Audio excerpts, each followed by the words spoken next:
So here's a few examples for naming molecular compounds. I think that naming molecular compounds or covalent bonds compounds is a little bit easier than ionic. The rules seem to be much simpler. We don't necessarily need to worry about the bond being neutral. These things come together in ways that we haven't looked at yet, but they share space, which is different than the ionic bonds. With the ionic bonds, they like take electrons, and so the naming is just a little bit simpler. So use this method only when the compound contains two nonmetals. Name the elements in the order that they appear in the chemical formula.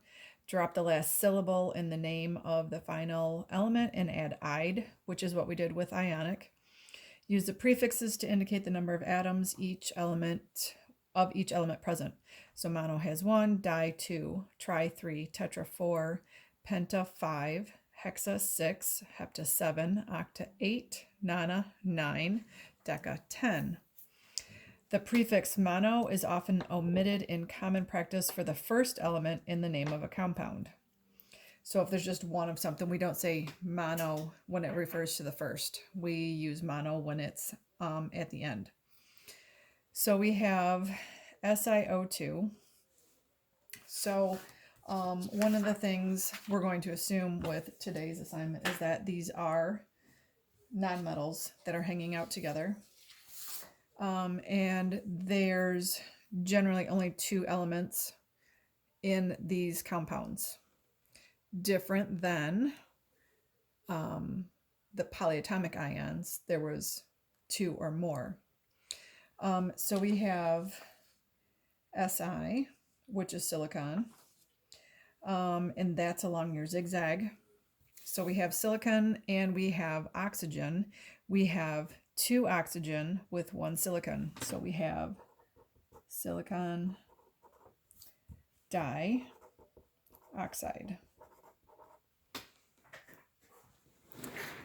For the next one, we have C, Se2. C is carbon, Se is selenium. So carbon 2-diselenide.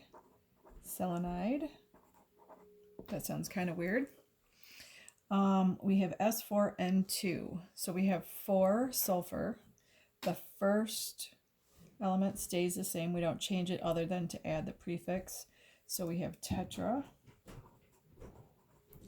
sulfur, and 2 nitrogen. So dinitride.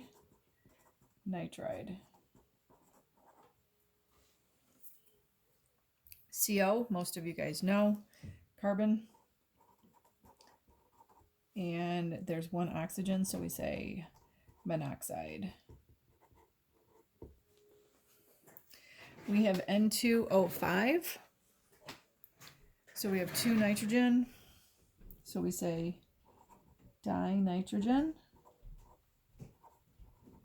There's 5, so that's penta oxide. PCl5. So P is phosphorus. And we have 5 chlorines, so that would be pentachloride.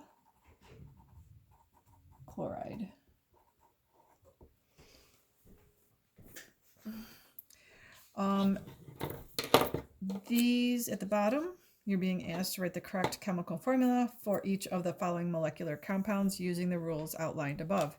So we are doing the opposite, given the name now, and you have to tell me what the formula is. So chlorine dioxide.